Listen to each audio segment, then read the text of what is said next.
আমার বিয়ে ঠিক হয়ে গেছে, বিয়ে হয়নি, এখন কি আমি সেই মেয়ের সাথে কথা বলতে পারবো বা বিয়ে করার উদ্দেশ্যে প্রেম করতে পারবো? মাশাআল্লাহ, খুব সুন্দর, একবারে পরিষ্কার করে বলেছেন প্রেম করতে পারবো, কথা তো হয়ে গেছে। আর এই সময়েই আবার প্রেম করতে যাবেন, বিয়ে তো হবে, চলো আমরা যা করতে হয় আগে থেকেই করিনি, বিয়ে তো হবেই, এই তো দুদিন পরে বিয়ে হবে। জি না, যখন কার তখন কার, যখন আপনি যে কাজ যখন কার তখন করতে হবে, তার আগে করলে আপনার পাপ হবে।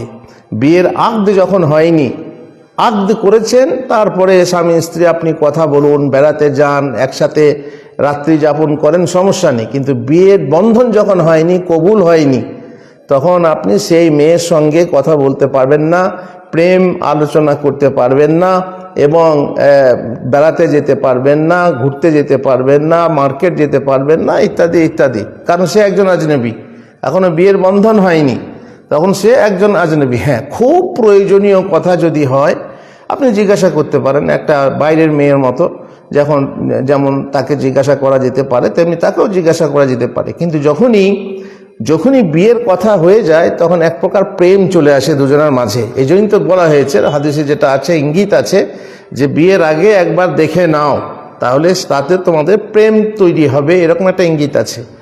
আর যখনই বিয়ের কথা হয়ে যাবে দেখবেন তার প্রতি একটা টান চলে আসে, তাকে কথা বলতে ইচ্ছা হয়, মনে হয় যেন ভবিষ্যৎ জীবনের কিছু আলোচনা করি না, তাড়াতাড়ি করলে হবে না। ঠিক কাজ সময়ে যখন আপনার বিয়ে হলো, বাসর রাতে ভবিষ্যতের পরিকল্পনা, ভবিষ্যতে কি হবে, ছেলে মেয়ে হলে কি হবে, আপনি সব আলোচনা করবেন, কিন্তু এত তাড়াতাড়ি না। আর যদি আপনি বলেন আমি মেয়েটাকে পরীক্ষা করব, আকীদা কি কি পড়াশোনা করেছে, তাহলে দেখার দিন আছে তো। যখন আপনি দেখতে যাবেন তখন আপনি তাকে জিজ্ঞাসা করে নেবেন, সে তখন আপনার জন্য হালাল যে আপনি তাকে দেখবেন এবং কথাবার্তা বলে জিজ্ঞাসা করবেন। কিন্তু বিয়ে ঠিক হয়ে গেল, দিন হয়ে গেল, তখন আপনি মনে করলেন সে আমার বউ হয়ে গেছে, সব করা যাবে, তা নয়। বরং তার সঙ্গে কথাবার্তা বলতে বলতে যেমন আপনি বলেই দিয়েছেন যে বিয়ে করার উদ্দেশ্যে প্রেম করা, তো এটা বিয়ে করার উদ্দেশ্যে প্রেম যে হালাল হবে তা নয়। আর বিয়ে করার উদ্দেশ্য না থাকলে তো তার সঙ্গে ধোঁকাবাজি করে তাকে ব্যবহার করা হবে, সেটা তো আলাদা ব্যাপার। যারা বয়ফ্রেন্ড গার্লফ্রেন্ড করছে তারা এরকমই বেশিরভাগ করছে। আর বিয়ে করার উদ্দেশ্যে হলেও প্রেম করা জায়েজ নয়, এটা হচ্ছে হারাম।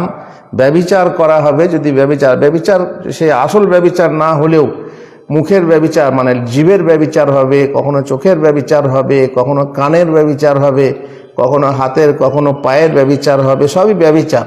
আর বড় ব্যভিচার হলো যেটা আপনারা জানেন, যৌন মিলন।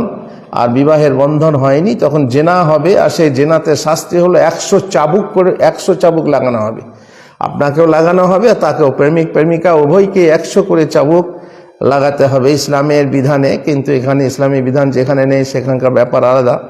বেশ।